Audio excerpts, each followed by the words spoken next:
What's going on, guys? HBS Comments here, coming back to y'all with another gaming commentary, and today is the second installment of the story time. And I know I haven't posted one in a while. I mean, the first one I posted was maybe a week or two ago. But anyways, I can't go to sleep. It's late at night right now, so I just feel like doing YouTube. And as you can tell by the title, this is a serious story. It's nothing funny. I mean, I have a bunch of funny stories to tell y'all, like when me and my cousin almost burnt down the house. And you know, just a bunch of funny stuff.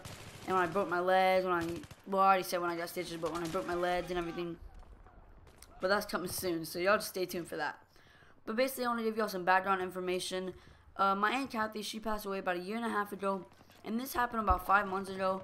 And I talked about this on my other channel, but it wasn't that good of a video, I think, in my opinion. It wasn't good edited, and wasn't really a good commentary, so I was still new at everything. And it was on Black Ops 2, and I don't even like Black Ops 2 anymore. I hate it.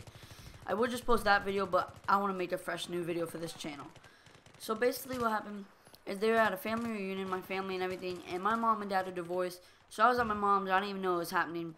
But my cousin, HBS Reckless, he already got home from the reunion. So me and him were playing Xbox. And then all of a sudden he was like, bro, I'll be right back. And I'm like, alright. So he comes back. And then he's like, bro, your dad's been in an accident. I gotta go. I'm like, no, wait. What do you mean he's been in an accident? He was like, your dad's been in a car accident. I'm going to the scene right now. And, you know, I was freaking out. You know, if you hear something about your family like that, you're just automatically going to freak out. So my heart started pumping. I picked up my phone. I kept calling my dad, and he wouldn't answer. So I was just freaking out. I thought he died. And me and my dad are really close. So, you know, that would really, like, mess me up.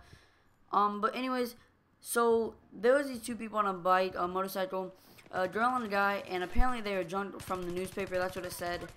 And the way my dad was coming home from the reunion, he was about to hit a four-way, and on the right side of his truck was train tracks. And then there's the straight road that he could go straight across the four-way, and then the left side of the four-way. And basically the motorcycle people were coming from the left side.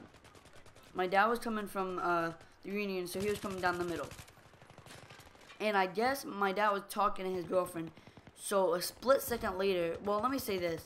When you're in a car accident, if you're drunk in a car, you're mostly likely, if it's bad enough, you're most likely going to be the one to live. Unless maybe you got hit head on or something. Because when you're not drunk and you're not, like, aware of the situation, you're flimsy and, like, you don't stiffen your body to, like, brace the impact. So that'll just hurt you more. So basically you just flail around with the vehicle. So you get less injuries.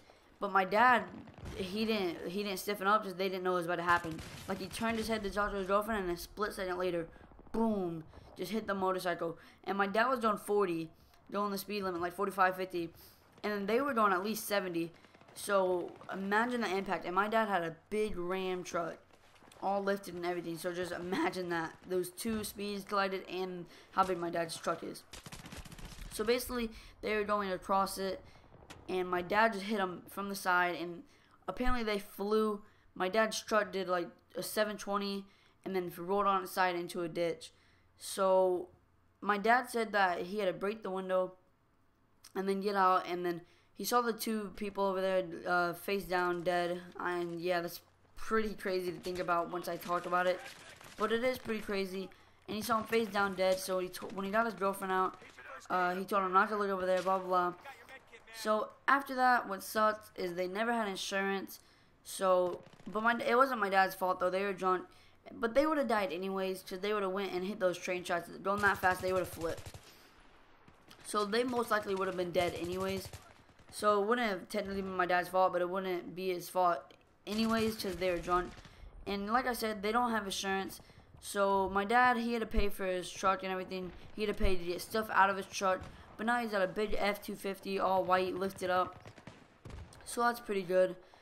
And so it was just kind of like a weird experience for my dad, because it really heartbroke him to, you know, knowing that he killed them. But he didn't mean to. So, but he was like really heartbroken for a few months. Even now it's sensitive to talk to him about it. And they didn't have insurance. Like I said, my dad had to pay for it. And what's so messed up about it is the lady, apparently she had kids, and the guy wasn't the father. They were just dating, I guess, or something like that, or hanging out, whatever they were doing. And apparently they're on drugs and alcohol and a bunch of other stuff. So that's just right there a good example why you shouldn't, I'm not going to say drink and drive, because sometimes, well, yeah, drink and drive, but, you know, some people can drink and keep it under control, but if you know you can't, then just don't even bother, or just someone else to drive, because, you know, especially on a motorcycle, that's so dangerous. But anyways, guys, if you want to hear about my broken leg, anything like that, or whatever story time, just ask me a random topic, and maybe I'll have a story time for it, and, yeah, just stay tuned until next time. Peace.